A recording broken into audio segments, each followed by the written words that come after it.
कि किसी दूसरे के वंदे मातरम कहने से हमें कोई ऐतराज़ नहीं है।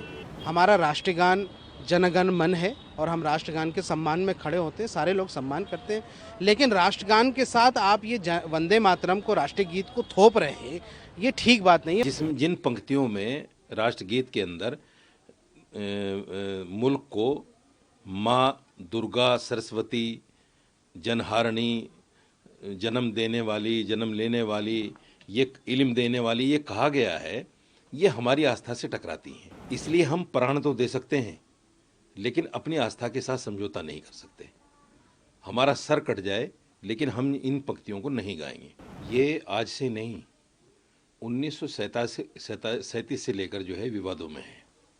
1937 में मौलाना अबुल कलाम आज़ाद, हुसैन अहमद मदनी, हसरत मोहानी वगैरह जो उस वक्त के बड़े आलिम थे, उन्होंने कांग्रेस को लिख कर दिया था बाकायदा कि इसमें कुछ पंक्तियां ऐसी हैं जो हमारी आस्था के साथ टकराती हैं।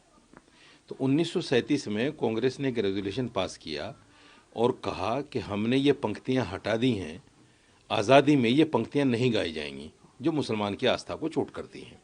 उस वक्त तो मामला ख़त्म हो गया। संविधान जब बना 1949 में, तो उसमें भी अभिव्यक्ति की आज़ादी दी गई और कहा गया कि किसी पर कोई चीज़ थोपी नहीं जाएगी। 2016 में राष्ट्रगान को लेकर एक मुकदमा सुप्रीम कोर्ट में आया, तो सुप्रीम कोर्ट ने कहा कि राष्ट्रगान के लिए अगर कोई खड़ा भी नहीं होता है उसके सम्मान में, तो भी उसको देशद्रोही नहीं कहा जा सकता।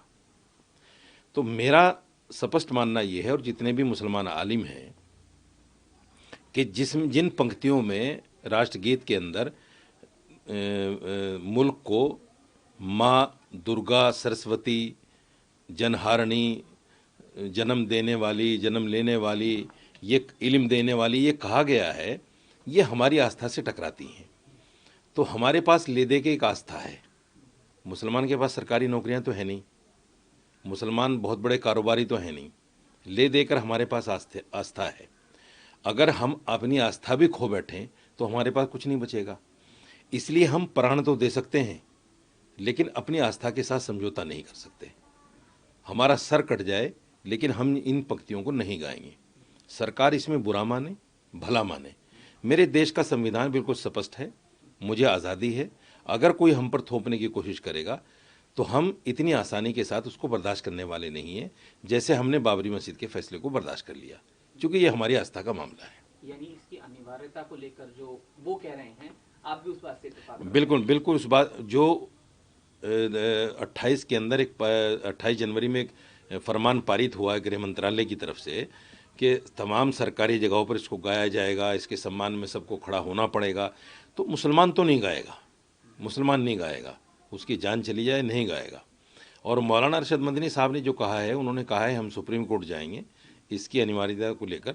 ये ठीक है, हमारा संवैधानिक अधिकार है, ये भी हम ये भी करेंगे, लेकिन हम गाएंगे नहीं, बिल्कुल नहीं गाएंगे। जो वंदे मातरम को लेकर अनिवार्यता वाला मामला, देखिए, हाँ, MIM पार्टी ने और बैरिस्टर ओवैसी साहब ने इस बात को क्लियर भी किया है कि किसी दूसरे के वंदे मातरम कहने से हमें कोई ऐतराज़ नहीं है, और लोगों की अपनी अपनी आस्था है। लेकिन वंदे मातरम जो है वो जबरन थोपना सभी मज़हब के लोगों पर, ये बिल्कुल सरासर तानाशाही है और थोपना नहीं चाहिए। हम इस थोपने के खिलाफ़ हैं।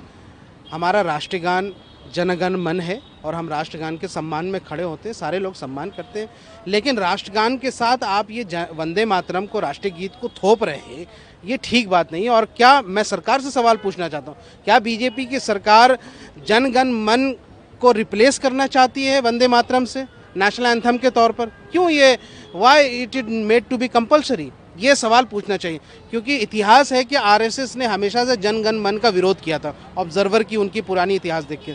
दूसरी बात कि अगर जनगण मन से जब यहाँ से सारे लोग उसका सम्मान करते हैं और ये हमारे राष्ट्रीय नेशनल एंथम का हिस्सा है, तो उसमें नई चीज़ जोड़ना ये किस एजेंडे के तहत किया जा रहा है? क्योंकि वंदे मातरम जो है वो RSS और BJP के एजेंडा को सूट करता है, इसलिए क्योंकि देखिए हमें किसी के एतराज़ नहीं है, लेकिन हमारा ये है कि सारे मुसलमान मोनोथिज़म को बिलीव करते हैं, एक ईश्वरवाद पे बिलीव करते हैं, और हम सब कलमा ला इलाहा इल्लल्लाह मुहम्मद रसूलुल्लाह पढ़ने वाले हैं, तो हम किसी और की इबादत नहीं कर सकते। वंदे मातरम में जो छंद हैं, जो वहाँ से जो उपन्यास में लिखा गया था, उसमें ये इथॉस है कि वो भारत माता को देवी के रूप में प्रस्तुत करते हैं और उसकी वंदना करते हैं।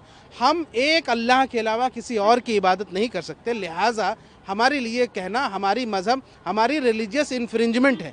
तो आप हमारे मजहबी मदाखलत जो कर रहे हैं ये ठीक नहीं है, और ये कानूनी आइनी हक जो है मुसलमानों को दिया गया, right to religion, right to freedom of religion, ये कहाँ जाएगा फिर? इसलिए हम इसका विरोध कर रहे हैं। और एक बात और कि भारत सरकार चाहे कुछ भी चाले, मोदी सरकार का अपना एजेंडा हो, आरएसएस का अपना एजेंडा हो, आप मुसलमानों की गर्दन पे छुरी रख करके आप उनको वंदे मातरम नहीं कहला सकते। इसके नाम पर जो नफरत फैलाने का जो नया शगुफा छेड़ा गया है, हम इसका विरोध करते हैं।